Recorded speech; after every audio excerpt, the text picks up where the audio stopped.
Right. Good morning. My name is Jody Filardo, the County of Albemarle Community Development Director, serving as the hearing officer for this appeal. Welcome to the administrative hearing for the appeal filed regarding October 19, 2022 county engineer's stream determination on the parcel number 56E00002. This hearing is in response to a request filed by Ms. Kelsey Schlein, Project Manager Land Planner for Shimp Engineering PC of Charlottesville, Virginia, on November 18th, 2022, pursuant to County Code Section 17-211. Today's order of proceedings is on the screen for you, and we will try our best to kind of stick with that flow. We don't have any times noted on there so that we can maintain a little bit of flexibility as we go along, but we are aiming for a 2-hour hearing. As I've already mentioned, this is an administrative hearing, not a public hearing. While we've accommodated the public interested in this meeting with seats in this room overflowing into Lane Auditorium, you can see per the order of proceedings that public comment is not on the agenda for this hearing. Furthermore, we are recording this meeting and will make the recording public. County rezoning applications are separate proceedings brought forward to both the Planning Commission and Board of Supervisors in public hearing. At those meetings, public comment is welcome and included on the agenda. Those meetings will provide the opportunity for the community to weigh in on the specifics of any rezoning project.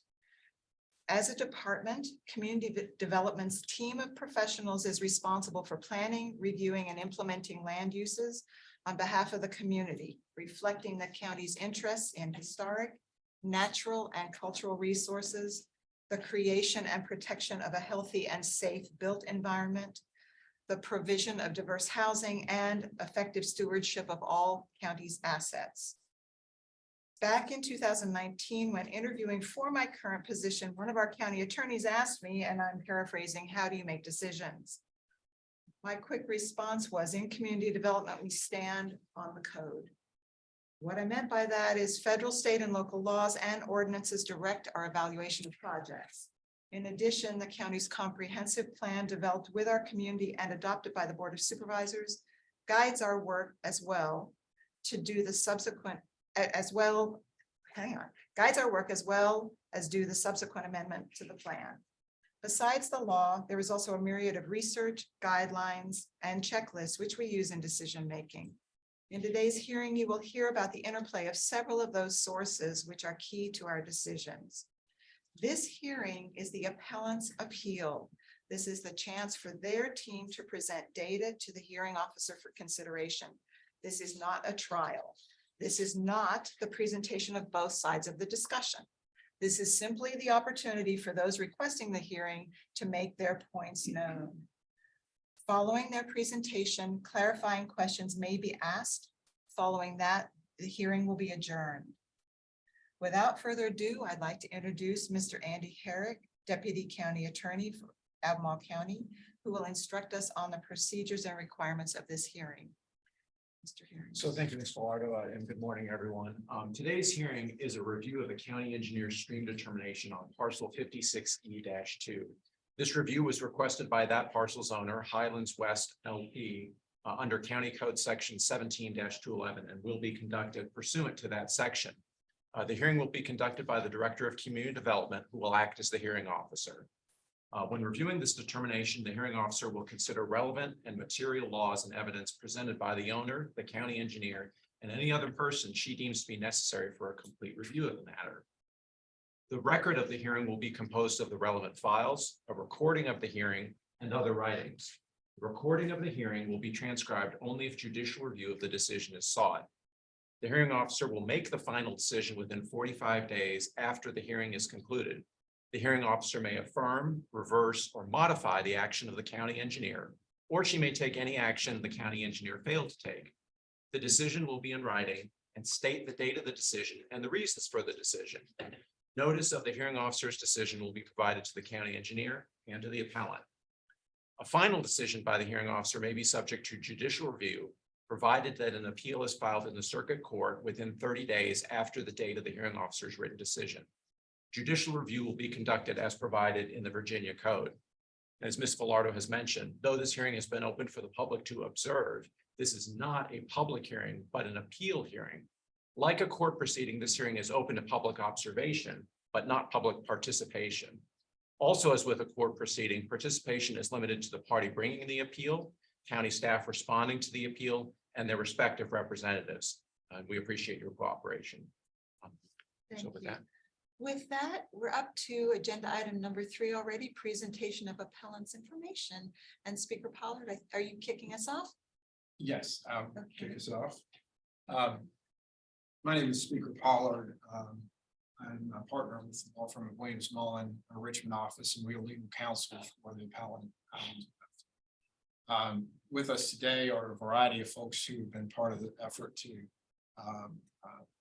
work on the issues that are before us today. We have representatives from Wetland Studies and Solutions, or WSSI, here that we have Robert Wright, Stephen Stone, Kyla Moss, our clients, and then we have representatives of Shimp Engineering, Justin Shimp, and Kelsey Schlein as well. And then for representing Highlands West itself, we have Sam Craig and Peter Jenkins is down there as well. So we have a number of folks here on behalf of the appellant. Presentation today will be led by myself and Robert Wright of WSSI and Stephen Stone as well. So we have a number of slides that we'd like to work through as part of our presentation. One thing I'd like to go ahead and put up here, because I think will be a helpful resource as we go through the discussion, is and hopefully folks can see it, and I'll refer to this, and we may refer to this from time to time, just as we go through the discussion. So next slide, please.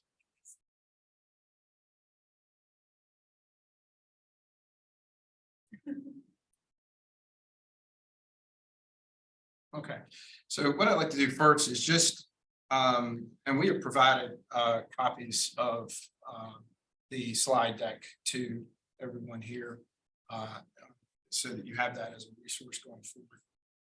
What I'd like to do is do a quick executive summary of our presentation of the issues we think and points that we think are most relevant. And this is sort of somewhat bottom line, but so I'd like to go ahead and do that as a way to kind of make sure we hit these points and everybody understands the trajectory of the discussion. So in our view, the appellant's view, WSS stream report is more complete and more accurate in its data gathering and findings as compared to the ecosystem services assessment that was used as the basis of the county engineer's decision. WSSI gathered more data and additional types of representative data, including groundwater and monitoring well data and observations using a well-reasoned application of North Carolina method to stream conditions. And it developed and applied its analysis with a greater basis in relevant research and more specific evaluation of observed stream conditions. Next slide. In our view, WSSI's report demonstrates that based on both days assessment, that is to say 2 days worth of assessments in the field, and the groundwater monitoring, you'll see stretched over about 60 days. Stream reach 2A is intermittent. Stream reach deep 2B is not conclusively intermittent. Reach 2C strongly leans ephemeral. Reach 3A leans ephemeral. Reach 3B is likely ephemeral, and reach 3C is definitively ephemeral. And that is a snap, kind of a summary of the findings of WSSI report in a technical sense. Okay. What we do believe is that the county stream and WPO buffer determination should be remanded and revised based on these findings by WSSI, such that all but reach 2A is considered ephemeral, and that any buffer that would attach only to reach 2A. So let's go to the next slide. So there are a number of underlying considerations that we think are important to raise, and we're not going to go through the reports line by line. One, there's not enough time. Secondly, you have them, you can read them. What we do want to do is focus on what we think are the major points, major issues that we think are drivers of decision making. And also to provide some background and some make sure we're all on the same page about some key aspects of some of the technical points as well. And I'm going to provide this overview, and then we're going to turn it over to WSSI, and they're going to unpack some of these key points, and then I'll come back and do a little closing statement essentially. So the assessments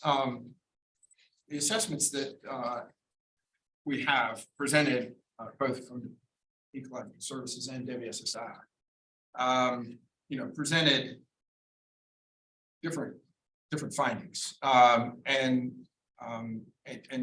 we have qualifications and experience of the consultants are not in question here. It's just we have two reports that say different things, and so what we think is important is you can go to the next slide. I do think one of the actually, I'm sorry, can you go back? I just want to make sure one point is it appeared to us that ES whatever it only went out for one day.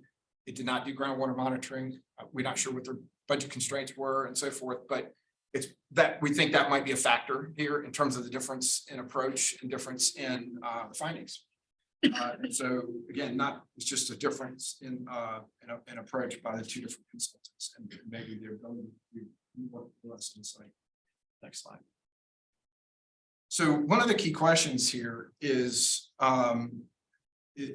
your which report offers the more complete and rigorous assessment of the stream flow conditions, and this, in our view, hangs on a few really important factors. The number of days of assessment. The more days likely yields a more representative assessment. The use of generally accepted methods in the North Carolina method, relying on that method, reasonably adapted to the stream conditions to justify certain reach lengths and findings. The incorporation of groundwater measurements and interpretation to support the conclusions, and the application of best professional judgment is one of the most relevant issues in these situations, particularly where you have a stream that presents somewhat unusual circumstances or unusual conditions. But that builds on the sound technical method, and also requires experience and expertise on which to base that judgment. Like I said, both consultants have qualified personnel. I think one of the key questions here is how that professional judgment has been documented, demonstrated, and I think most importantly applied in this case is one of the key issues here. Also, if we can go to the next slide. Also, we think historical impacts to the immediate drainage area for the stream pursuant to as part of prior lawful development activities in that area, no doubt have substantially changed the stream in question, particularly as to flow.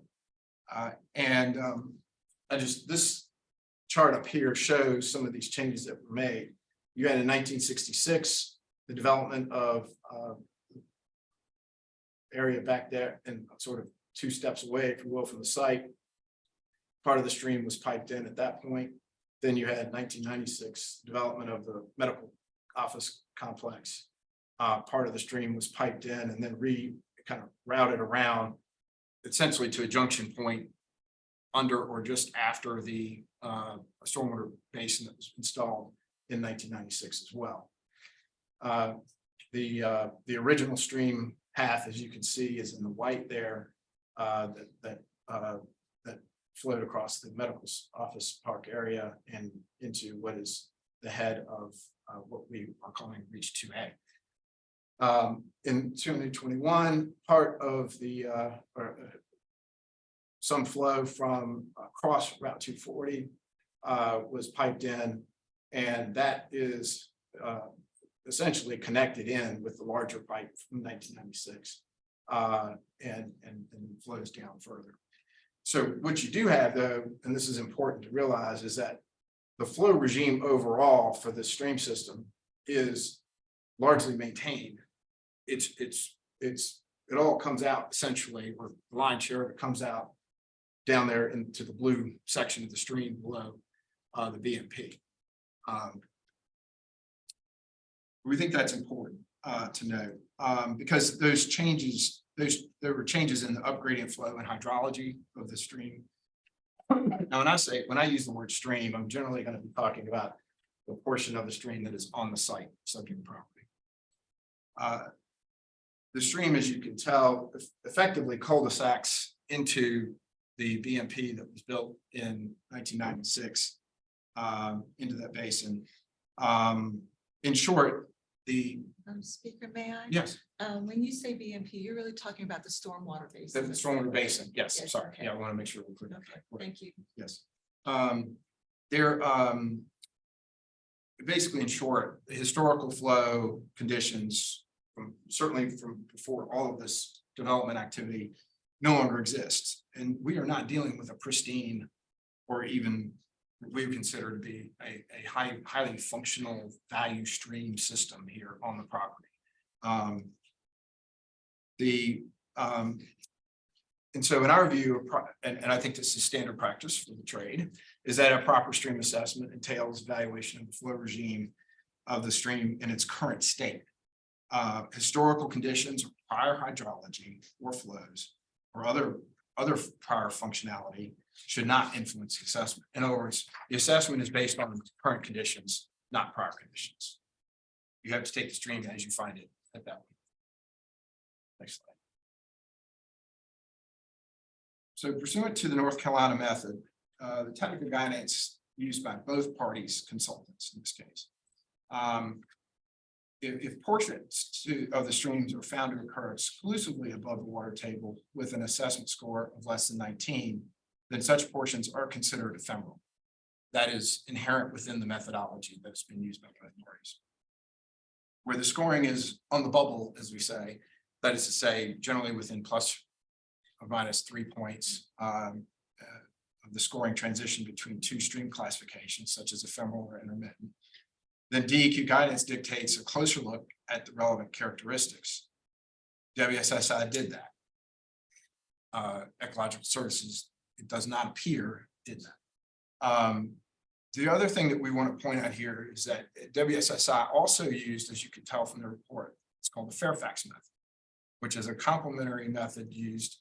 It is not, and it helps when you have both methods.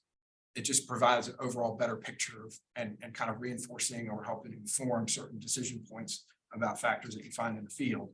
And I think in this particular case, the Fairfax method is also helpful to inform this question of when you're on the bubble, what does that method say as well? In light of these considerations and others, and by comparison to the assessment offered by ES, Ecological Services, Highlands West, through its WSSI stream report, has offered, we believe, a more accurate assessment based on a more in-depth examination of the stream conditions. In so doing, Highland West is, we think, effectively rebutted ES's determination that the entirety of the stream is intermittent, and demonstrated instead that the lion's share is, or at least presents more as ephemeral. Next slide. So some key issues that have been raised by ES and that are addressed by WSSI that we think are really perhaps seem to be sort of key to the back and forth that we've had in the reports. First is stream range length. WSSI tailored application of the North Carolina method to the site because of clear indications in changes of stream morphology and site conditions characteristics, such as soils, depth of bedrock, vegetation, and very importantly, the somewhat unexpected regression of the stream, what you would expect of a stream flow moving downstream.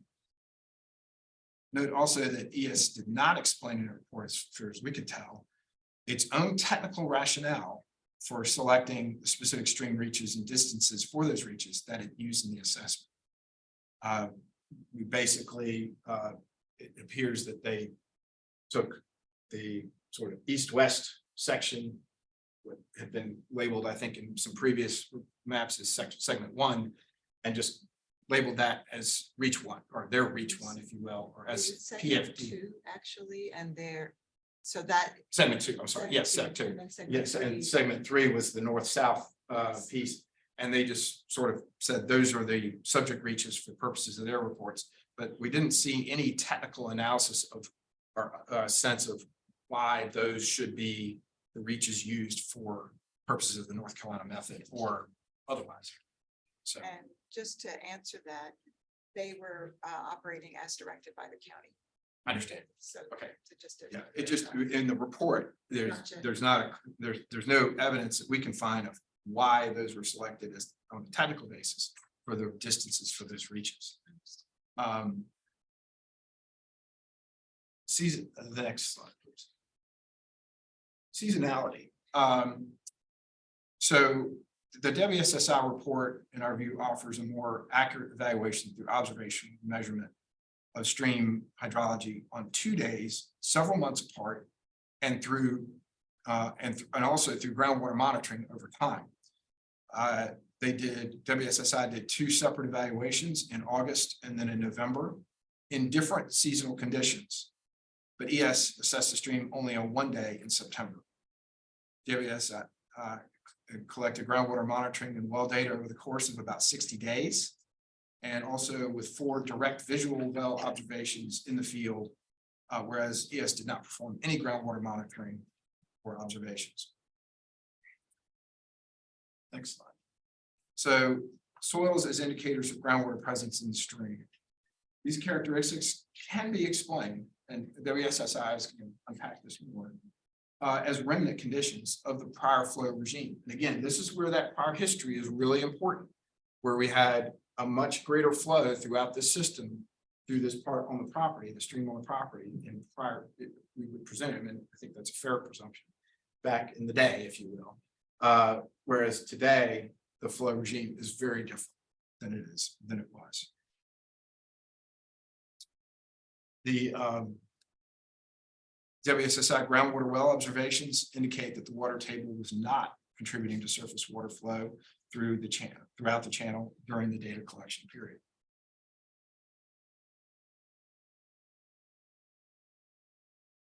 Next point is that there are inconsistencies or other differences in interpretation of stream condition factors and associated scoring. WSI has explained and justified its approach in scoring with detailed item by item point counterpoint responses in its latest submittal in January. And it will revisit some key aspects of these points shortly. So in summary, the overall extent and types of evidence of the stream conditions are the points of the focus of this appeal in our view. And Highland West believes that WSSI's assessment reflects the greater depth and accuracy of data that is more properly applied given site conditions and the protocols of the North Carolina method. And to this point, again, WSSI gathered more and additional types of representative data using a well-reasoned application of the North Carolina method, and it developed and applied its analysis with greater basis in relevant research and with more specific evaluation of observed stream conditions, all of which we believe led to findings and conclusions providing a more accurate stream assessment.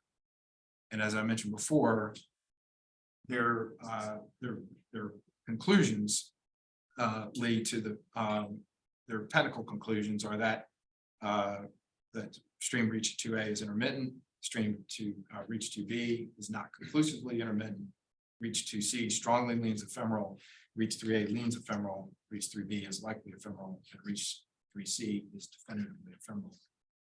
So with that, sorry, can you go back? Yes, so I think we're at the point now. We'll go to WSSI's presentation. So Thank you. and I'll turn it over to Robert Fike of WSSI. You can actually advance it one more.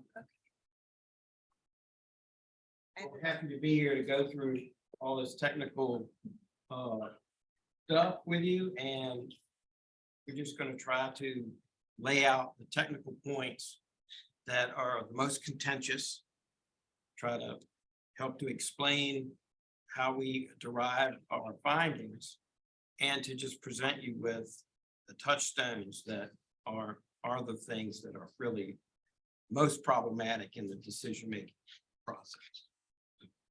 Move on to the next slide. Because we're dealing with what's essentially a dispute you have two sets of information and you have to make decisions from that. And we have a report, they did a report, we did a rebuttal report to respond to various criticisms and points that were made that are of a technical nature. And one of the most significant ones was the selection of the stream reach itself. So one of the key points we're going to point to here is what is called discretizing or separating the stream reaches themselves. This is a process that's described in the manual as being somewhat difficult to do because there's no real guidance in there about exactly what lengths are proper. We'll go into some of that, but the discretizing, how you separate and select is a very important consideration when you're dealing with a stream that's been subject to some changes and manipulations and so forth. The second point we're going to discuss is the fact that we have multiple assessments. The North Carolina manual, as well as the Fairfax County manual, are set up to promote what is called redundancy. There's a whole designed framework that was done by a panel of experts in both cases so that the manual can be utilized at any given point in time to determine the stream flow regime of any given system. The point that is the major point to make is that the more you look at a stream, the more information you compile, the better your decision making, because when you go out on a job, you have a fairly short period of time. And in fact, some of the parameters only require 10 minutes of observation. So you can't grab a lot of information in 10 minutes, but you can grab it in 6 discrete assessment periods, 2 of which were formal assessments and 4 others were on-site examination of those conditions. And they've been sort of set aside as a matter of being very unique and problematic for decision-making. We utilize groundwater monitoring. We immediately recognized the need for doing that.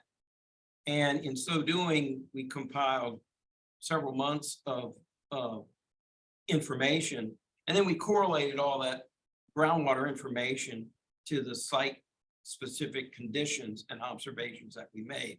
In addition, we were able to re-examine those again as a result of Ecological Services critique and review of our report, so that we kind of sat in the catbird seat, have the ability to really seriously dissect all of the technical points that in truth is really not the framework of a standard project trajectory. You go out, you do your site, and you get a result, you move on. That's the bottom line. The problem here is that we have unique site conditions. We have disturbance. We have a number of things that we'll describe here that create just a problem for interpretation. So you've got a manual that you're using that does not contain a lot of procedures about how to do things in terms of utilizing your best professional judgment and applying the technical criterion data to a decision. And even more so, we have multiple assessments by multiple firms. Now you're set to take all of that information, and there isn't a scrap of evidence or information in that manual that tells you how to do that. Take all this info and give me an answer. There's none of that in there. Finally, so we basically took all of the information, applying best professional judgment and years of our applying this trade, and incorporating the commentary from Ecological Services, and have come up with what's essentially our final determination for the stream. Next slide. the way, Mr. Wright, that water is for you if that would help. you. It's not that. I'm Okay. coming off of a cold and Oh, I'm no. trying desperately not to choke and spew. Well, It's thank just been you. very but difficult. we just- Thank you for you reminding me. expire over there. Yeah. Sure. It's not me dying from something else. Okay. I'm All suffering right. from it. We've talked about discretizing the stream and we talked about this pre-existing mapping and county selection of reaches and so forth. Here's sort of the background, proofs in the pudding. Here's a technical drawing that identifies that segment 2 and that segment 3 that corresponds to what speaker has demonstrated was historically manipulated and changed. And Ecological Services basically took the segment 2 and segment 3 and utilized those for their what's called a PFD. That's a perennial flow determination. That's the same thing as what we do. We just call it something different. So there's 2 reaches on their in their report. And again, we recognize that while we had to explain the rationale why we selected ours, their report does not do so. That is not a flaw or an error. It is just simply a fact that when you have these kinds of situations, knowing going in that there's a potential dispute, the practical matter is you treat those examinations with a lot more care. And we'll use a term called closer field verification throughout this presentation that is called upon by state guidance on how to do buffer assessments for the purposes of the Chesapeake Bay Act preservation for those buffers. By extension, this water protection ordinance has a similar type of buffer. So if you're using it for buffer analysis in one sense, and you use it in this sense for the same kind of buffer, even though the methods are the same, the outcomes are not quite the same. Buffer is not a buffer, is not a buffer. But that is a point, a technical point that we made. So it's not really clear how we came, how Ecological Services came to derive that. Next slide. So here's our map of the 6 reaches that we identified, utilizing our initial assessment done on November 8th. We were on the site. Oh, sorry, yeah, August 8th. We immediately recognized right off the bat that this stream has what's called a reverse or backward longitudinal profile. And you're like, what does that mean? Well, that's where the typical progression of streams in the Piedmont and foothills of Blue Ridge, Virginia, is that you have an ephemeral system that takes runoff, it transforms it into a erosional channel. Then it becomes an intermittent channel where flow becomes seasonal. Typically, it'll show up here, it'll show up there, but it doesn't flow all year round. Then as it moves down slope, it picks up additional watershed size and moisture and water from runoff and becomes a perennial stream. So we immediately recognized that that was in play here because the Reach 3C segment, which is the lowest in the profile, had actually the driest conditions of any of the site. And I say driest, meaning the examination of soil, groundwater, and so forth, and site conditions all pointed to the fact that that was the driest part of the site. So unique conditions mandated and dictated our selection process per the manual. There's no minimum reach length described in the manual itself. There is several, and I'll call them admonitions, because the idea is to get a representative reach, but there is no requirement or prohibition of using reaches that are less than 100 feet. In fact, there's some guidance that we've identified in our documents that suggests that there are a number of conditions where shorter length reaches are appropriate. And that's how we sifted this out. Next slide. So some of the site conditions that mandated the separation of the stream reaches, an example here is twofold. We have a debris jam. That is the collection of material that is floated in and created an occlusion of flow in the stream itself. And we also see evidence of what's labeled there as FeOB, that's iron oxidizing bacteria that forms. So we have it in a certain segment, and then suddenly, because of the debris jam, it appears. Those kinds of conditions kind of send up the red flag that something is definitely going on with surface and subsurface flow that's different on one side of the debris jam than the other. Next slide. So in Reach 2B, we noticed a bedrock outcrop in the channel. There's probably some country rock that runs right straight through there at a oblique angle, and it actually crosses the stream at that location. We noticed immediately that the hydrology characteristics changed drastically, both above it and below it.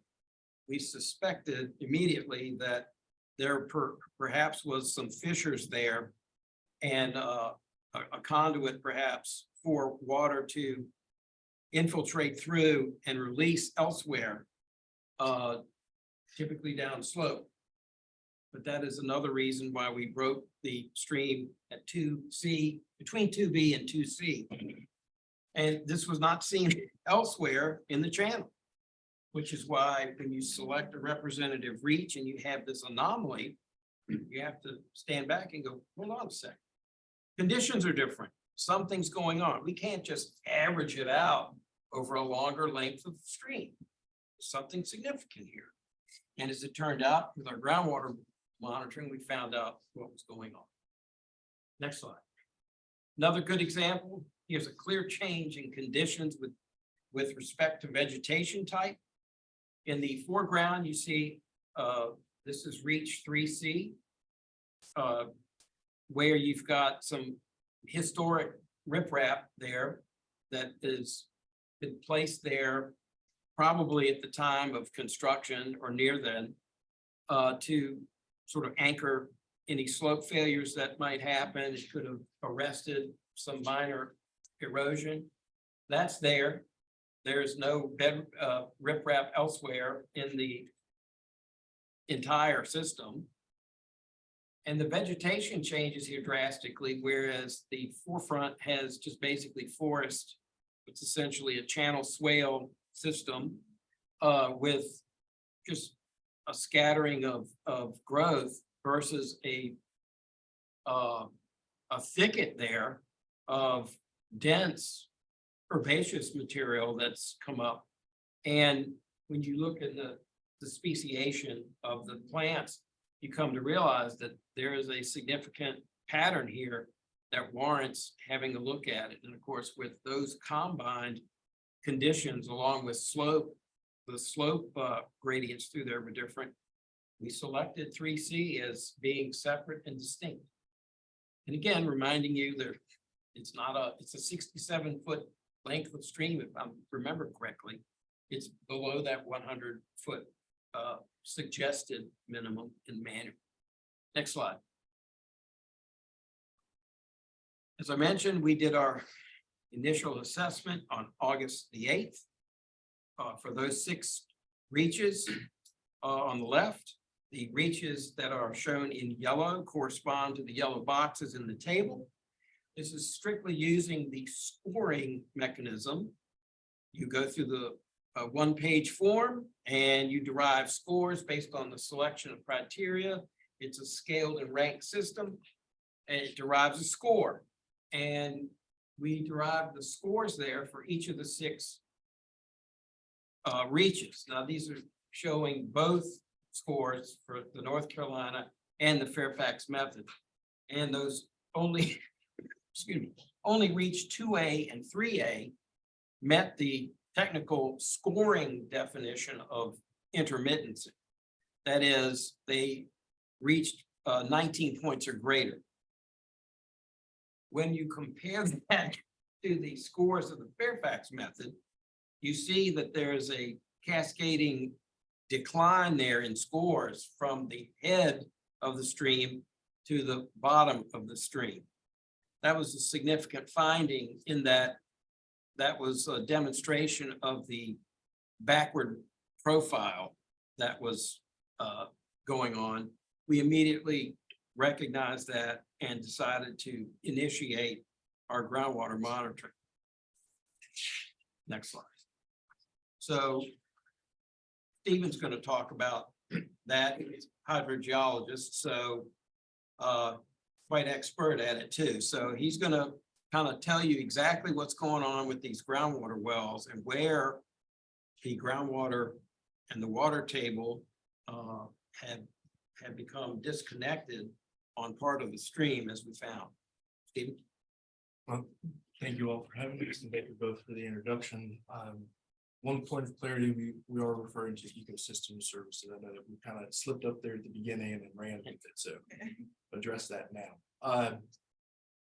Starting by saying that following the August 8th assessment, Robert and Michaela immediately recognized that there was something backwards, something funky about the stream. So they called me to say, we think we need to install some groundwater monitoring wells and get a better understanding of what's going on there. Following that DEQ guidance, it suggests it's a closer field verification of your assessment. So as a visual representation of how we exercise that closer field verification, I have the precipitation data presented here, along with a couple of vertical lines that show each of the times that wetland studies went out to the site, with the highlighted with the green stars compared to ecosystem services site visit on September 19th. Want to make note of the fact that some of our site visits were within 5 days of the ecosystem services site assessment. So we have visual observations both immediately before and immediately after their assessment. And we came to some different conclusions, obviously. The precipitation data here is from the Charlottesville Airport as well as the Crozet Station. Both NOAA weather stations and Crozet Station are obviously much closer. We did install a precipitation rain gauge on site, but the data logger failed in that rain gauge, so we were not able to use any of that data. It's a key factor because local storms can strongly affect systems like this in this time of year. So we presented 2 sets of rain data. The monitoring wells were installed on September 14th, and then maintenance was performed, going out and making sure that they hadn't collected mud in them, taking hand dipped measurements to verify that the loggers were accurately reporting the water levels, making sure that they had not been broken, things like that. That type of maintenance was performed September 23rd, September 28th, October 20th, and then again on November 14th, when Robert and I were on site to perform the second assessment of reaches that were within the plus or minus 3 point range for the determination. As I mentioned, Ecosystem Services was on site in September 19th. And I do want to acknowledge that their site assessment was done without bias to the wetland studies results. We had not published those at that time. The county concurred with the ES determination on October 19th and provided the letter to us. It made its way to us, I'm not sure the route, on October 24th. And then, like I said, we had our second assessment on November 14th. And just as I acknowledged that ES did theirs without bias, we made every reasonable effort to not reference our old field assessment documents or to bring ecosystem services documentation to the site when we did our second assessment. Fresh eyes as best we could. So let's talk about the groundwater monitoring. Next slide, please. We did decide to install 2 monitoring well nests on the site. So each nest contains a stream gauge, a shallow piezometer, and a deep piezometer. Piezometers are a little bit different from monitoring wells. I'll get into that in a moment. The locations of the well nests are highlighted on our stream reach map here. You see nest 2A is within that reach, the yellow dot, and the same for nest 3B within reach 3B. Okay, let's go to, oh, you can see in this photo on the right, some of the equipment that we use for the monitoring. The yellow reel on the ground to the left, that's a water level indicator. That's the tool that we use to make the manual measurements of the water level in each of these wells. Of course, notebook and other things, and there's a whole bucket of stuff that goes along with me, but that's not shown. So let's go to the next slide and talk about the differences between the wells that were installed. This is a simplified diagram that we used when we were kind of talking with speaker about how we could answer that question of, is there a groundwater contribution at these points? So the instruments that we use, we have the stream gauge shown on the left. It contains a length of slotted pipe that is bedded in the thaw weg or lowest point of the channel where flow is most likely to occur.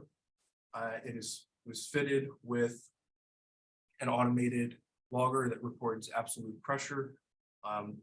Absolute pressure is a combination of barometric pressure, atmospheric pressure, and the pressure attributed to the water column height in the well. We had a dry well installed on the site that allowed us to make measurements of barometric pressure. We used the data from that logger to perform corrections and determine the water column height in each location. So that addresses the stream gauge. In this diagram, I only have one piezometer shown, but we used a pair of piezometers. And a piezometer is different from a monitoring well in that the slotted portion that interfaces with the aquifer is very narrow, and it allows for a measurement of pressure at a specific elevation in the channel or in its aquifer, instead of an average of all pressures attributed to a monitoring well with a larger screened interval. One of the key pieces of a piezometer is the bentonite seal. While not highlighted here or color contrasted at all, from the surface, there's a bentonite seal. Bentonite is a clay material. It's granular. We apply it in a granular form, so pour it into the well, opening the hole that we've augered into the soil over a filter pack to isolate that screened interval within the aquifer and make that measurement at a precise elevation. We used a deep well, deep. It was 3 feet deep when we hit gravel and bedrock, or at least refusal in the hole. There was some saprolite or weathered rock that we pulled up in the auger. And then we used a shallow well that was screened in the clay material that underlies the channel directly. So we penetrated the clay layer with the deep well to make a measurement of what we thought might be regional groundwater. And we did not penetrate the clay layer with the shallow well so that we could understand exactly what's happening between the deep water and the stream. Now we're ready to advance, please. So looking at the data that was collected, a lot going on in this figure. We're looking at nest 2A, the uppermost section where readings were taken. Data was collected from September 15th to November 14th. Wells were installed on September 14th. We gave them 24 hours to equilibrate with their surroundings before we started making our recordings. We have the precipitation data from the Crozet shown as a bar graph. You can see the precipitation y-axis and the secondary axis on the right. And then a series of elevations, lines corresponding to elevations.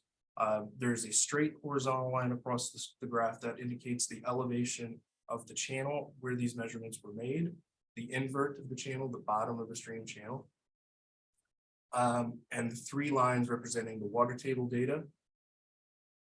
The elevations are relative to a manhole cover at the site. I did not have survey equipment, more accurate survey equipment to make those elevation determinations. I used a rotary laser, sighted the manhole, which was a fixed elevation, and determined the elevations relative to that point for all wells. They all tie back to the same one.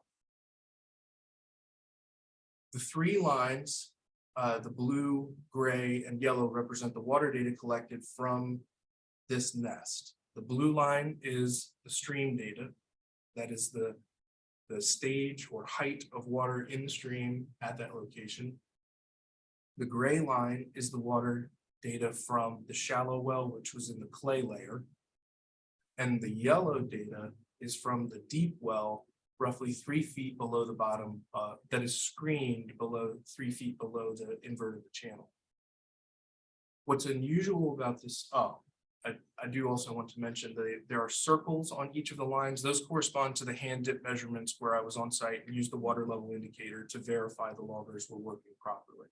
And you'll notice as you work your way across the graph, each of those points line up with our loggers for the, so we're assuming they're functioning properly. The blue line corresponds to the stream data. In this location, the water level was always greater than the invert of the channel, so there's always some water in this portion of the channel. The gray line represents the water data from the clay layer, which is mostly above the stream for this data collection period. There are a couple of dips and recoveries that occur, and that's where I was on site and recognized that clay had infiltrated, like the silt material, very fine particle size, had infiltrated into the stream. So I used a baler and cleaned out the well, removed any silt so that it could reset, have better connection with the aquifer. And the yellow line from the deep well, that water table data, those elevations are always greater than the stream elevation for this data collection period. That pattern is indicative of groundwater contribution from this location. The deep well has a pattern with an elevation head that pushes water up into the channel. So when we look at that compared to the data from 3B, if you would advance, please. You can see we have the same format for presentation. Blue for the stream, gray for the clay layer, and yellow for the deep well. The first thing you notice is that the pattern is a little different. They do not all track the same way. The gray stands out quite a bit from the pattern of the blue and the yellow lines, the surface water, the stream, and the deep well. But what's really unusual about the surface water and the deep well is that they track almost exactly the same. And what we suspect happened here is there was a failure in the bentonite seal that allowed water from the surface to seep down to where that slotted portion of the well occurred, and that basically forced an influence on water levels, and they began to track exactly with the stream instead of having any difference.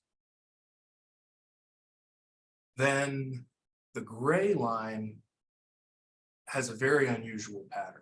You can see from the start in September 14th until the site visit on September 23rd, there's almost a directly linear increase in the water elevation. I suspected this may be an error from the logger, but I saw the same pattern on September 30th when I was there, but then when I looked at the data as a whole and compared it to my hand dip measurements, the pattern reported by the logger matched exactly to what I was seeing in the field. So while it is a very unusual pattern, it was accurately reported. With that, the water in the clay layer never exceeded the water levels reported by the stream logger. So for this data collection period, it seems that there was no contribution from groundwater flow into the stream at this particular location, nest 2B, 3B, I apologize.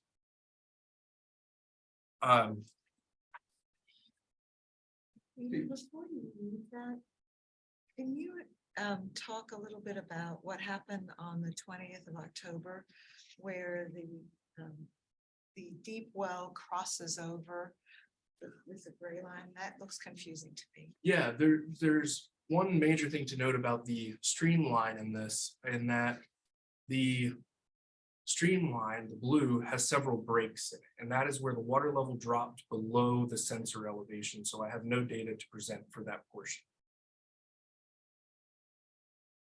With that pattern where the blue and yellow track together, and then the yellow continues below the inverted channel. That's where I came to that conclusion that there's probably a break in the seal because my surface water logger no longer reported data. But the pattern was the same, and as the water level dropped, the deep well still reported water. And then eventually, when there was enough water in the channel, the yellow lines at the end of the data collection period all started lining back up again. So there may have been smaller stream or storm events that came through and caused a little bit of flashiness in the stream, like what you see there in early November. And then maybe around November 5th or 6th, there are some small sections where the blue line appears again. My yellow didn't quite come up there. But once there was enough water in the channel to fill everything back up and they begin tracking together again, as you see in the latter part of November. But the clay layer did not make that same recovery. Stephen, can I just make sure clear that the gray layer, the gray line again is measuring what level of water is between the clay and the bottom of the stream bed, essentially. Yes. So if that's not registering anything, that's an indicator that groundwater is not high enough to get into the stream bed. In the clay layer. In the- correct. Yeah, through the the- clay through the layer is clay, not yeah. contributing flow and acting, yes, So it's not coming up through that into the stream bed. correct. It's also why you get the blue to show up during precipitation events, which is a hallmark of ephemeral rain-fed channel. Just wanted- Thank you for that.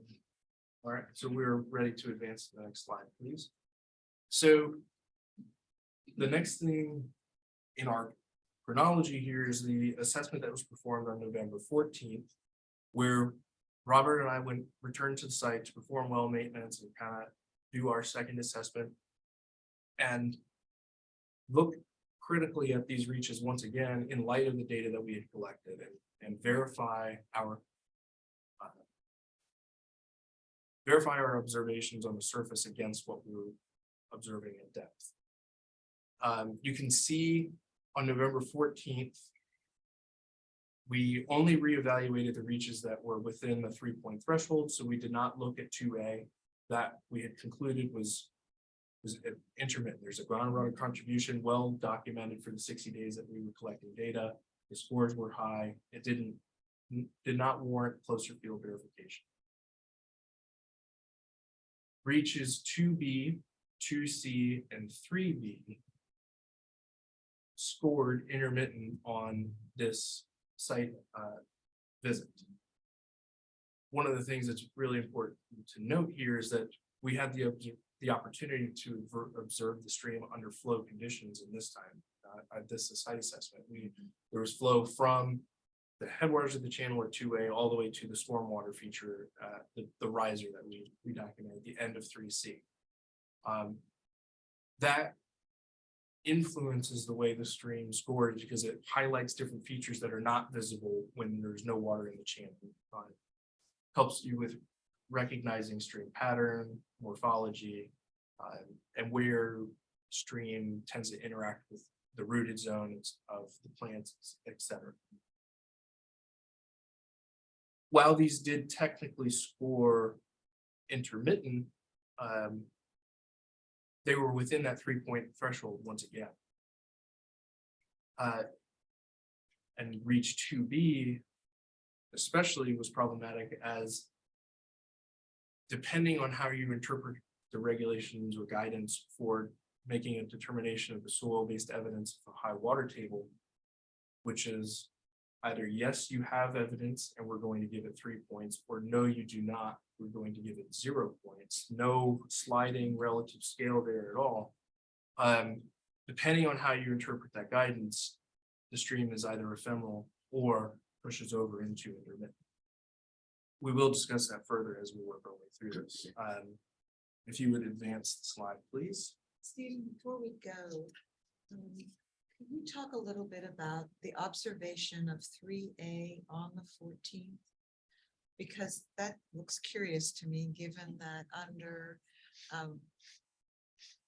conditions from August that were showing no limited precipitation. And then on the 14th of November, where there was more marked precipitation prior to your observation. I'm curious about why you would, why you might postulate that you went to 16.5 on November 14th versus having had an intermittent reading when conditions were drier on the property before. I don't know if you have any thoughts on that. So one of the issues with the North Carolina method is that there's some inherent variability that's going to occur. Anytime you go to the site, there's documentation for other regulations that shows as much as an 8 to 10 point swing, depending on what day and who's making the observations. So there's expected to be some variability. 4 points is certainly within that 8-point range. 3 points rather. And as ES pointed out, there were a few things that resulted in some concessions on our part where we were able to look at this and say, you know, there were things we could improve. So we will address those further as we work through this. Like to address your point, you pick up a half point there, you pick up a point there. You see evidence that's one of those yes or no assessment choices. Suddenly you have 3 or 4 points added on. And again, you have to do this without bias of your, how we do it was we go out on a job, we get the data, we work it up. If we have to go out a second time, we don't bring that first sheet. We don't bring anything from the first time around. You have to look at this to achieve that redundancy. Otherwise, you could have 3 people out there with 5 opinions. You know, it could go in any direction.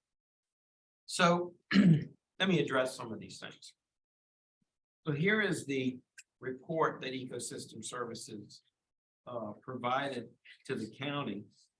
And this is the document that was referred to as the response in our documentation. This is essentially a critical review of the report that we did.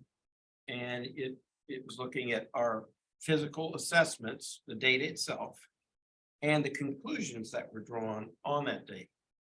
And I've already alluded to the fact that their report doesn't do the same, but this allowed us to reevaluate the whole system. Since we're the ones actually asking for the appeal, it kind of falls on us to do that. And I think once you see the points in hand and the variability that face any assessor, you'll see how that works. The next slide. Now, without belaboring all of the technical points, that's a 30-page single-space document. It's very cold. It's just very difficult to read through, very technical, so forth. Let's just cut to the chase and talk about the things that affect the scores. So, that's what we call our score critical indicators.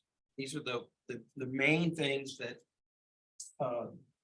ES brought up in their review, and the other things that we focused back on in our rebuttal document. And they are the iron oxidizing bacteria, that is soil-based evidence and water-based evidence of this bacteria that forms in the presence of what is called an anoxic water condition. Soil and water combined. It's kind of a magic trick that nature does. It produces bacteria that's basically rust, and it releases it in the water column. And the methods that are out there utilize this to indicate, hey, that is obviously a function of groundwater, because surface water typically is not anoxic unless it's coming out of someplace that's got no oxygen to begin with. Water falls with rain, it always has some level of oxygen and will not necessarily drive that system unless there's issues with water quality. So that's one of the issues. The other issue is the soil-based evidence of the high water table. That's a slippery slope for a lot of reasons. It's explained in the response, but the issue is most of the time you're looking for soil-based evidence of a hydric soil condition. That is a soil that is prolongedly wet and produces what's called redox concentrations in the soil profile. So you get color variances that indicate saturated soil conditions. That can be from groundwater, it can be from surface water, but that is how this works. And there's some technical problems in the manual with that because they borrowed the precepts of the hydric soil criterion that they had in their previous manual. And they incorporated it into the new manual, but didn't separate all of the assumptions and things that go into calculating where you examine water table depth. It's not in the manual. I call it conveniently forgotten because it's highly technical and most of these stream assessments don't go into water table measurement, just beyond that examination. The other items are plants in the channel, that is wetland species and upland species in the channel. The degree to which a natural valley landform is manifested in the actual channel itself and the formation of it, basically a slope measurement. And the presence of an active or relic floodplain. Next slide. One of the contentious items was this idea that there's oxidizing or iron oxidizing bacteria formed in the stream. And here's the photos from ES's report that clearly show conditions in what we think is reach 3B, top of 3C maybe. These photos don't have the hallmark stamps of where the coordinates are taken. We're familiar with the site probably more so than anybody, and we kind of know where some of these curves and so forth are. And we don't know the date of the photo other than what they've, stated as being the date of the photo. So here's a photo that clearly shows that rust colored iron oxidizing bacteria in the channel. And that would garner a score of 3 for a strong representation of that in the channel. Our report indicated a no. We did not see this phenomenon. So in the rebuttal document, go into the details about why that is, how that could be, and so forth. Next slide. Here's a slide of what we perceive to be the same curvature area in the channel in reach 3B. And this is taken 4 days after their photo, and we see no rust color indications at all on the date September 23rd. Next slide. Here we are installing wells on September 14th at 3B nest well. There's the channel, and there's the close-up of the channel where we installed the wells, and there's no indication of iron oxidizing bacteria present at that time. Next slide. Here's a third one from November 14th, showing that exact same geometry there. And even the overhanging limb there, you can see, that keys in with the other photo. There's no oxidizing bacteria in this photograph. So we declined to adjust our score on the basis of the of the report and assertion. That is not to say they never saw it. I want to make that clear that on any given day, you go out on a job site and you observe what you observe. And you report it by a photograph. It is what it is. But nobody's questioning what the photograph shows. It's just simply, we had 3 separate occasions where we didn't see it. Which suggests that, yes, we To have add to some, that, we had 6 occasions. We showed 3 photographs here, but during each of my site visits to perform well maintenance, I would take a photo of the wells, and usually upstream, downstream, just to document what the conditions were at the time I made those reportings. Because oftentimes it'll come up afterwards when you're reviewing groundwater data. Something doesn't add up, and if I don't have proper notes to go with it, a photograph helps. So we have 6 points, 2 formal assessments, and then other maintenance events. right, so we essentially declined to adjust our score on this basis. Next slide. The other technical criteria that was one of the high scoring types, but what I call the kill switch type, where you have a yes or a no, it's either present or it's not, and there's no actual discussion in some of these criteria that says, well, does that mean 0 or does that mean a little or exactly? You got 100-foot reach, you see it over there, you see some over here, is that enough? You know, there's none of that in there, so you have to make a decision about that. Anyway, so their report again identified our data that said no, don't have that field-based evidence in a particular reach, and they had photos and so forth. So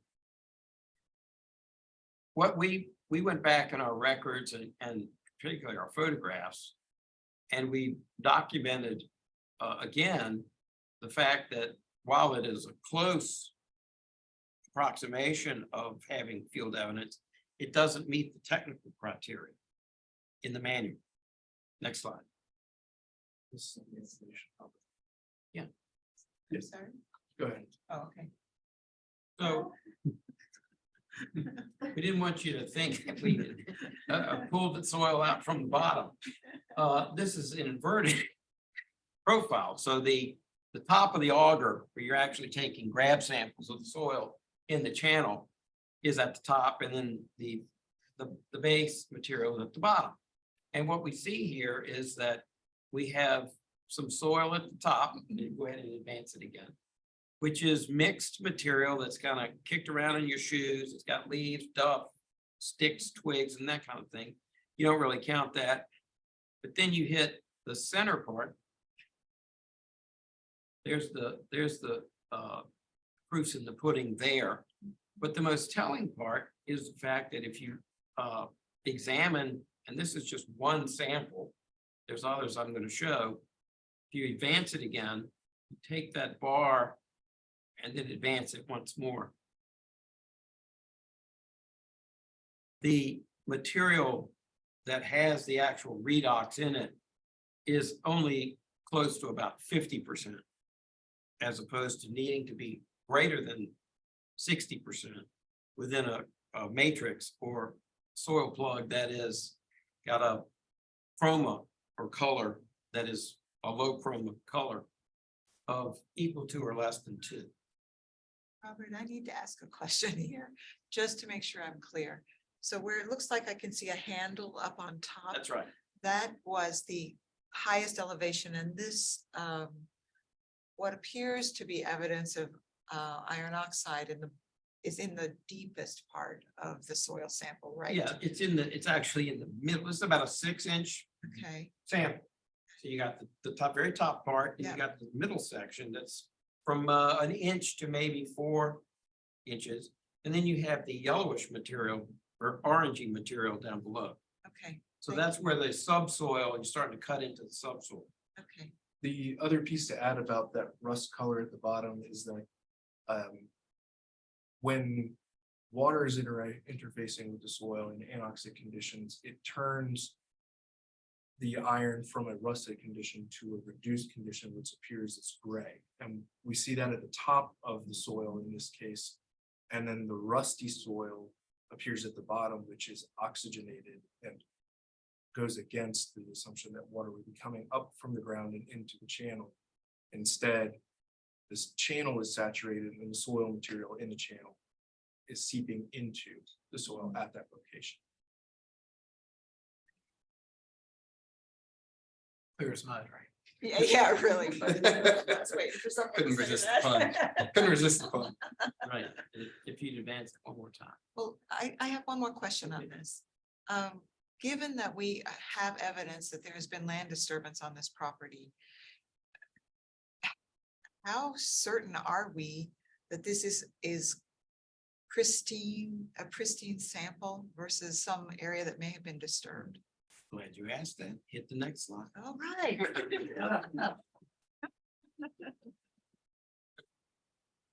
So you're doing your soil assessment. You're hunting around in the channel or on the side of the channel, looking for a sample that you can actually grab without it being a jumble of rocks full of sand, not useful for telling you what you need to know. So in this particular reach, 3B, we have photos here of 3B. And the one on the right is from 2B. You can see how variable the soil is. So if you have a method that says, go take a soil plug and report on it, and that's what you got, that's what you got. Well, which one do you choose? Do you average it? It creates a selection process problem. And the idea is, well, if you're looking at the representative reach, you don't necessarily take one plug and you're done. You have to take multiple plugs. And on the left there, you see soil that's orange, yellow, brown, and that's at the bottom of the plug, not at the top. That is not hydric soil. That is not reduced, and certainly not reduced to the technical criterion required of that particular field indicator. Some of the other ones have variants where you're not dealing with greater than 60% of the color being a 2.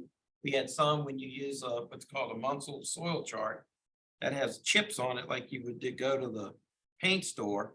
It's paint chips that have a specific color, and it's got a whole row of them that have the chroma of 2, and it's got other colors.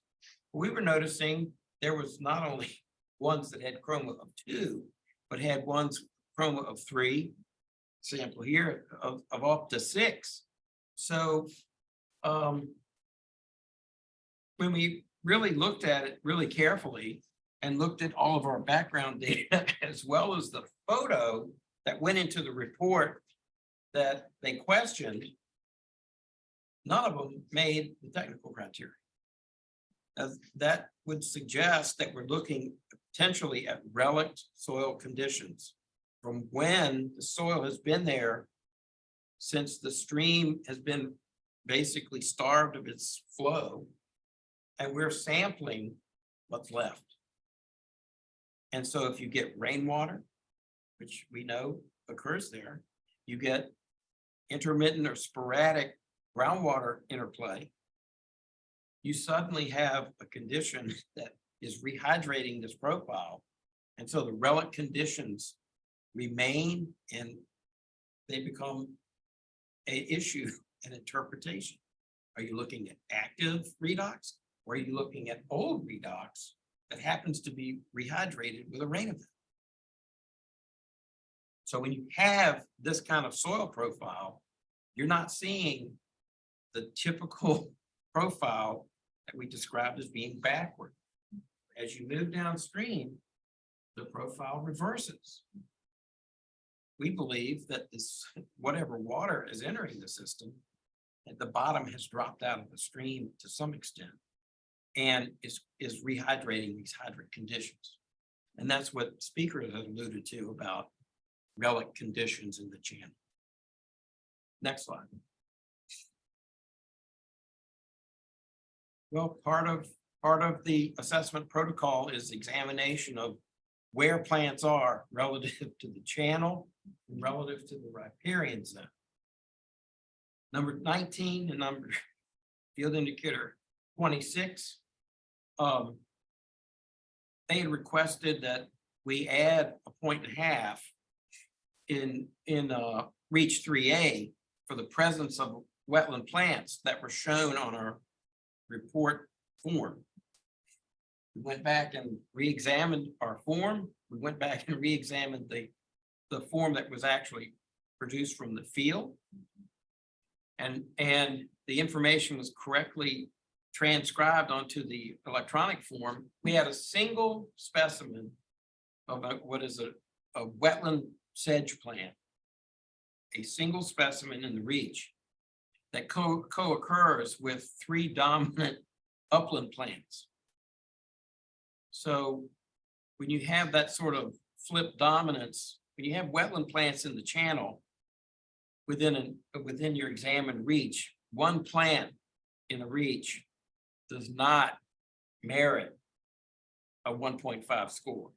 There has to be some level of discretion used in that. First of all, it's not dominant, and secondly, there's one plant that's not a representative, but that's all that's there. So we declined to award that 1.5. And you see the sedge right there. It's the bushy thing that's clumpy right in the center of the channel. Our data, of course, then showed that we had upland plant dominance in that channel. And as a result, that is what reduced the score for that indicator. Yeah, and on reach 3A again. So you questioned it before, the 19.5 to 16.5. There's 2 points right there. Next slide.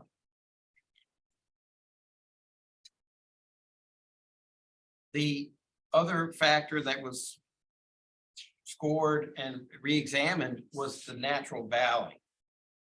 They had asserted that their score merited score 1 for a moderate valley landform. Went back and looked at that. We checked our records and so forth. And we had scored a weak valley in there on August the 8th. The problem is that on our November 14th form, we didn't have that, and it was we felt that awarding or increasing the score by 0.5 point, which is weak gets you a 0.5 point, moderate gets you 1. So we went from the 0 to the 0.5. So we changed our determination from that. The long and short of it is that it didn't actually change the stream determination. While it added points, it didn't change the fact that it went from one regime to another. Next slide.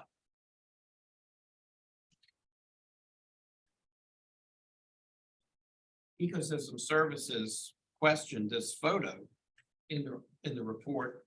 This is our photo on the right, that they had alleged that there was an active floodplain present in the photo and that it wasn't properly documented or scored.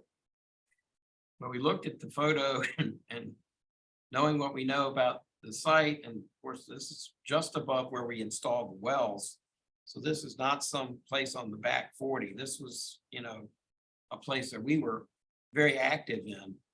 And we went back to the actual source photo and realized that it was a formatting problem, that we have a program that we insert photos in that doesn't take a lot of manipulation. You just basically plop it in. Well, it stretched the ratio of the image so that the distance between those 2 arrows is much narrower than it appears on the photo. I think, again, this is interpreting. They're interpreting a photo that's been stretched, essentially. And the finding is that there is indicators there of an active floodplain. That is where water leaves the channel and is being, it's initiating all of the things that a floodplain would would do and the benefits of them. And it would leave some mark on the landscape. But you see on the left, the actual photo does not show that small channel leaving anywhere. So again, we examined that and declined to adjust the scores accordingly. Next slide. Before we leave this, the water leaving the channel. What you'd be, help me understand what you'd be looking for. I'm expecting that you would see leaves on the side of the bank and some of that other kind of stuff. Sticks and leaves and all that kind of nonsense as the water rises up and pushes all of the debris off to the side. But I wouldn't necessarily expect to see in a picture like this, the actual water there unless it was flood conditions, which obviously this wasn't. But I'm seeing leaves and whatnot on the sides here. What kind of trees and things do we have on either side of these pictures? Is it possible that those leaves came just from the trees? Because otherwise, I see some of those leaves in the stream and then some of them on the side of the bank. I'm just trying to understand it. It's plausible to me that the stream could have risen and pushed those out. So I just am trying to understand that. Can you Okay, talk sure. a little bit about that? So the primary evidence that one looks for this criterion is what is known as a rack line. The rack line is the flotsam that is pushed up from a flow event, any kind of flow event. And that material is forced to the elevation where the energy level of the push reaches equilibrium so that the weight or mass of the material drops off and it's left there. So you walk up on it and there's this, well, it's really a rack line like you'd see on a beach where the stuff floats in and it's abandoned there and the water recedes. And then you get this rack line of material. And what we're not looking here at rack lines. We are looking at, yes, leaf fall. We're looking at vegetation that's been basically walked over, stomped over, not by us necessarily. This is an area that actually has a game trail that runs through it. So there's a deer path that we actually utilized when we were using hauling in our equipment. They've actually put several trails through there. And so you have to be careful interpreting photographs when seeing these kind of phenomena on the ground, because you see, we've had instances where actual game trails have been alleged to be streams by regulatory agencies, and we tell them it's a game trail, and they don't believe it. They go out and they go, "Oh, it's a game trail. Oops. Well, it's using your photo." So, but you got to see it to believe it. And that's kind of what we have here. You've got to see it to believe it. And the unfortunate thing was that you had a stretch photo. You can interpret anything from a stretch photo. So that's kind of where that.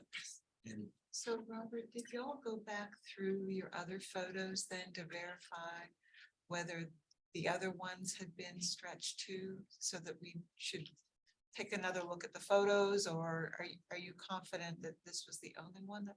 well, it was the only one that they made mention of, which, you know, we read reports also all the time, and some of them are, you know, manipulated and stretched, and scales are out of whack and ratios aren't right. But it's like, well, we felt that the photos that we used were pretty clear. This was one that, because it's a 3-point determination, I think the idea was, hey, this is not quite, we don't totally agree. And that's kind of what the response was about. It's like, we see something that is shown in the photo. When we look back at it and she's looking at the actual image, we didn't see that. Thank you. And yes, we did examine our photos extensively to make sure that we were using non-manipulated inserts in our reports.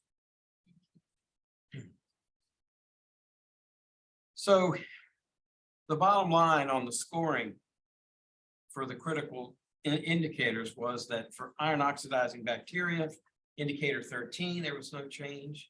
There was no change again for the soil-based evidence of high water table. Wetlands in the channel, there was no change. It was correct on one. And for one of the reach scores, for one of the dates, we actually had a reduction of score.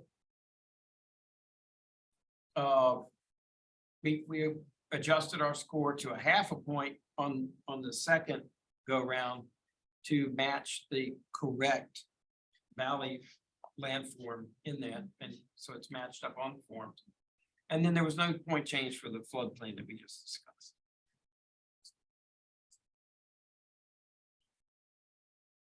So I alluded to the fact that we've got all this information and you've got a determination to make that is based on all of it.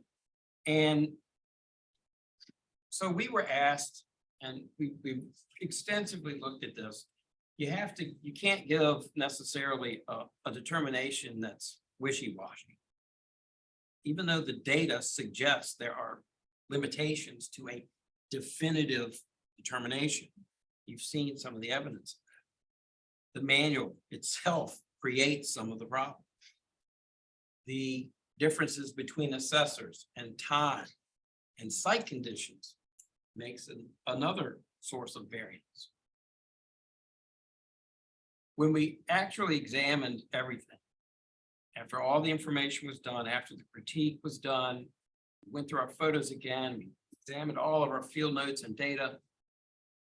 We've got our manual determination. That's the second, or rather the third column over there on the right, where we've got the two dates and you have the mixed bag there. And that is strictly going off of the score. So anything that has a 19.5 point score is suspect from the start, because it has to be spot on to really sustain that kind of a score. And so we looked at that. We've only got two streams where the bubble, so to speak, still exists. And we looked again at the Fairfax County method scores in particular, and they are much lower than one would expect in a functional seasonal system. They're indicating scores that don't even reach a 15. The determination for perenniality, and we're not talking about a perennial stream, is 25, and for the North Carolina manual, it is 30. So you're dealing with low scoring streams using the method. And when we actually looked at the definition in the manual for intermittent and ephemeral streams, we came to the conclusion that with the exception of reach 2A, the definition of ephemeral channel as defined in the North Carolina method better fits the definition of the ephemeral channel than it does intermittent. That is the final determination. They are using the best professional judgment. You've seen some of those conditions that create lots of questions about, are we talking about a natural system? Are we really talking about an intermittent channel? And actually, when we go through it, the answer is no, except for the upper part, where we actually do have good evidence of groundwater discharge there. And it just frankly disappears. And we pointed out some of the reasons for it, and the scores reflect that progression, reverses it. I think you're gonna sum it up. Yeah, so I guess you could go to the last slide. There we go. So just in closing, first of all, I just want to say thanks again for this opportunity to be here and present the appellant's position and the information here. We hope it's been helpful and will help certainly inform your decision as hearing officer. But we thought of just to kind of wrap up a few points here. and just kind of tie this off and recap. So I think what we'd like to say is that, you know, obviously, as the appellant, we respectfully request that the county reconsider and further reflect on the information that's been provided, made available through the WSSI report, which it did not have when it made its decision, and we fully recognize that. And that it revises its previous determination and find instead that stream reaches 2B, 2C, 3A, 3B, and 3C are best characterized as ephemeral. That's the best fit.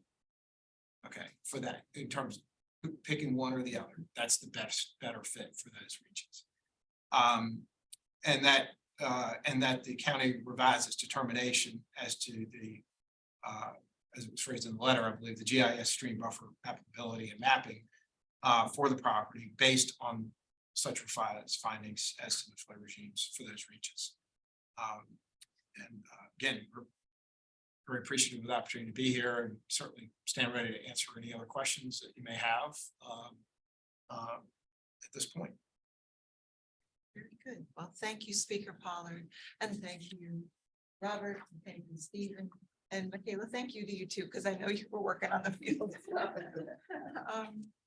I really appreciate all of the information, and I appreciate the opportunity to hear from you all.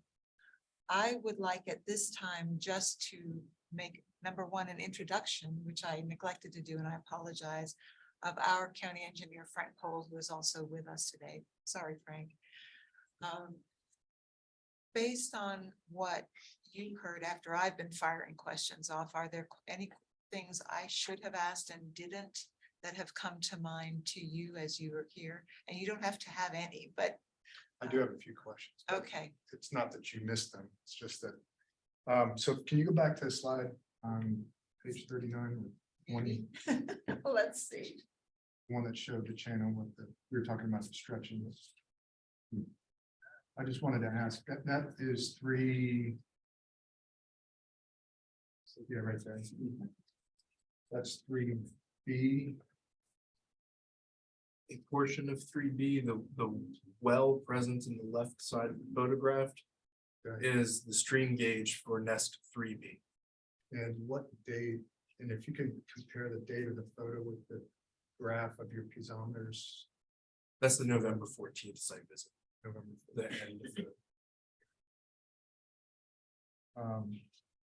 How would you explain to somebody the presence of water in your scoring? You still come up with the ephemeral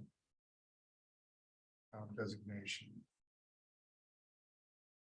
I know there's a lot of things in that scoring. So how would the presence of water fit into that scoring? Well, the ephemeral channel morphology is such that basically set up to be a flow through precipitation driven system. So if it is going into a channel from a precipitation event and it's blocked from exiting, it will stagnate. So is that one after the rain event? Is that? Pretty sure there was a rain event at that time. We have the data points are documented.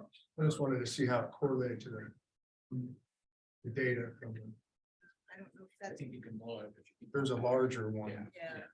There you see it on that date. So slightly the 3. Keep going back just a couple more. Well, that one had the range data there. The next one, right? Well, this is This is better. QA. This one actually So we're shows, So you want the next one? Yes. there you go. So you see, on the far right there. yes, rain occurring before. Okay. And then the stream gauge on our last day of reporting showing that the measurement made at the stream gauge. This increment is in ½ foot, so it's within a 1/10 of a foot of the surface, and this is a low surface expression of the water there. So we had rain a few days prior to the site visit. Lingering water. There's a riser structure downstream. We're not sure how that functions right now. If all of the water is able to leave immediately or where the orifice is in relation to the elevations of the channel. the drainage point at that riser. And you also saw photographs of the heavy clay there. That is not stream channel modeling clay. That's more like brick modeling clay, where it's highly oxidized and it forms essentially a barrier. The water cannot infiltrate at that point and is moving from a high point to a low point. The stream gradient in there is very close. It's probably 1% or less. And so without energy to push it out of the way and no outlet down into the channel or out into the riser, it lays there. And so that's a function of an ephemeral channel. Usually it's a quick thing. But even in high country areas out in the western part of the state, an ephemeral channel event can last as long as a week for it to actually leave the channel itself. So the lag time is quite long. And it's a function of that clay lens and slope. That's all I had. Okay, thank you very much. Thank you. All righty. Well, that I think concludes this whole proceeding, unless there are anything, other things you all would like to share or closing remarks you'd like to make additionally. One thing that I am interested in doing is actually going out to observe the site in the field. I have not done that on purpose, waiting to find out what you all had to bring to us today. But I am interested in going out after we've had a rain event and then actually after we've had several days of dry spell. So I can see what's happening in the dirt. And so I just wanted to officially ask Mr. Craig, we could have permission to go on property because I don't have it right now. So if I've got permission to go out, I'd really appreciate that because I'd like to make some field observations before I issue a finding. This has been quite an interesting adventure and I thank you all for your time. And we will see where the next steps lead us, but I appreciate the very thorough presentation today. Thank you for the detail. Thank you. Of course, it's our pleasure. So this concludes our hearing. We'll stop the recording, I think.